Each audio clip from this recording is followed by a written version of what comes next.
the contract. Yes. And she was playing an angel, and Jesus came in, and actually a good friend of mine, wonderful actor Philip Brown, was playing the role of Jesus when we did it in Wilmington, which is where we originally did it. But he was unavailable to go to Atlanta, so Phyllis's brother Timothy, who's on the soap operas, played Jesus, and he's this dark-skinned brother, very handsome with locks. So it was a really I'm familiar with him. Yes, yes. It was a really different version of Jesus, but it was wonderful because he did a great job with it.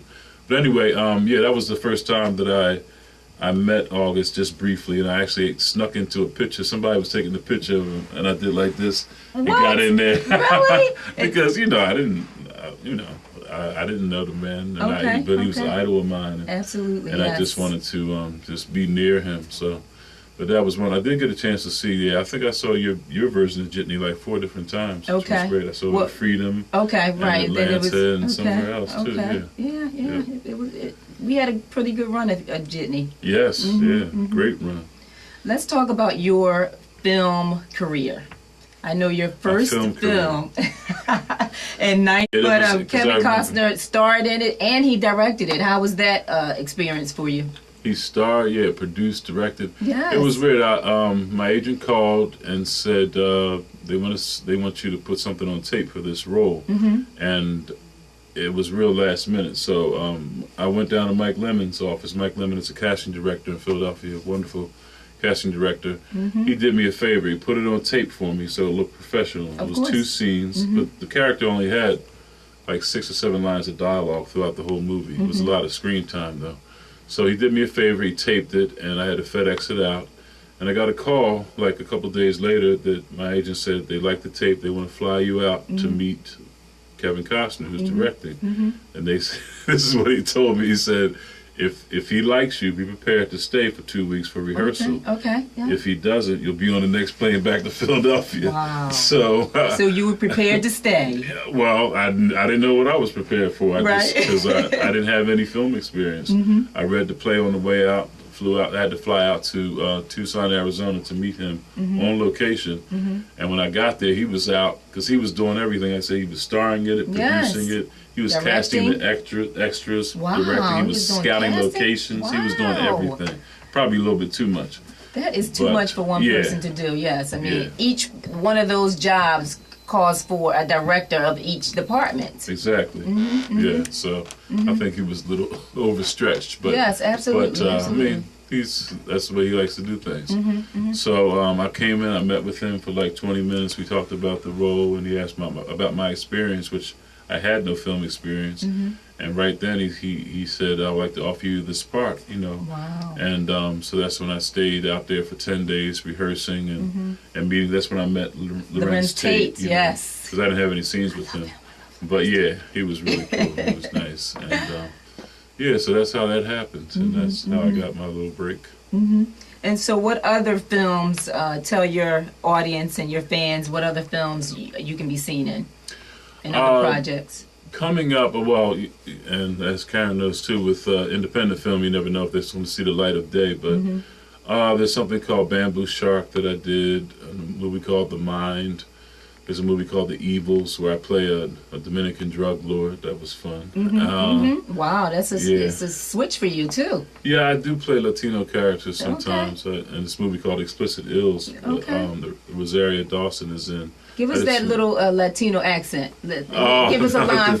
Give us a line from the movie. Who put this scene together? No, I try to be very subtle with it, but and I'm trying to learn Spanish too. But, okay. But I just went to a screening for this movie called Explicit Ills that Mark Webber wrote and directed. Real talented young white guy, and it's about the plight of struggling people. Matter of fact, Tariq Trotter from the Roots lead singer and rapper is in it. He plays a role in it, and Rosario Dawson, and it's very three or four really talented young kids that are in it too. That they have big roles in the film. Okay. And I play Dimitri's dad, who's a Puerto Rican a Down Beach Film Festival, and it really was really powerful and a moving film. Okay. Because Mark used to be, he was homeless at one point, but wow. even though he's in the Hollywood mix now, and he has like I think 4 movies coming out that he's acting in. But this amazing. was That's I mean, everyone has a story to tell, don't yes. they? You never know what struggle they went through to get to where they are. Exactly. You never know until you sit down and talk with people. Yes. Yep. But that, and it's a movie called Shelter with Julianne Moore that's coming out that was shot in Pittsburgh in April. So that's not coming out till 2009. Okay. But yeah, it's a couple of things, and I just had some good news. I got casted a small role in Law and Order SVU. Okay, congratulations. Thank you. Just one scene, but it's with the lead guy, so okay, good deal. That can hopefully turn into something else. We'll see. Maybe a reoccurring role, perhaps like The Wire. It's possible. I mean, they didn't say it was, and they didn't say it wasn't, but it's a cop that's dealing with Stabler, who is Christopher Maloney's character on SVU. So you never know. Yes. Because I don't think the Wire was supposed to be reoccurring. It just happened that way. Absolutely. And who knows? I don't know if they saw something that they liked in me, or if that was just. I mean, all these people on the Wire were very real people. I actually talked to somebody who knew Vernon Holly. Wow. And he was the total opposite of me. He was just a petite guy, very meticulous. You gone for a role that you really truly wanted, or a movie that you auditioned for that you just didn't get? Oh, too often. I mean, people. I can't believe that. Yeah. You're everywhere. Yeah, I'm everywhere. Right? No. People say that to me, and it's like, you don't understand that it's.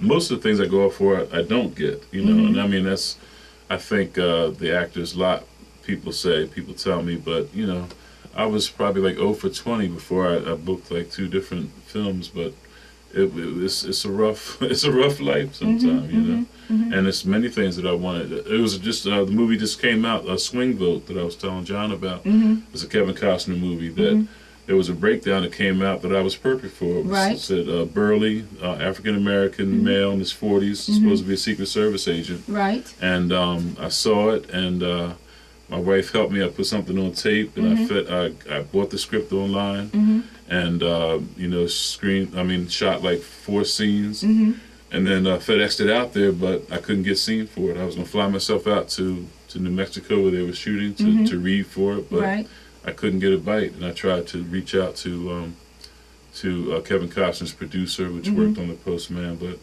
it didn't work. But that's the business. But at least I tried. I made that effort. Absolutely. Now, do you have an agent or manager working for you, or?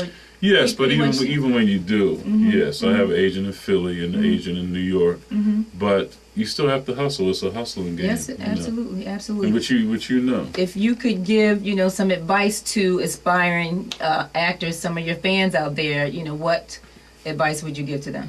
What advice? I would say, take classes.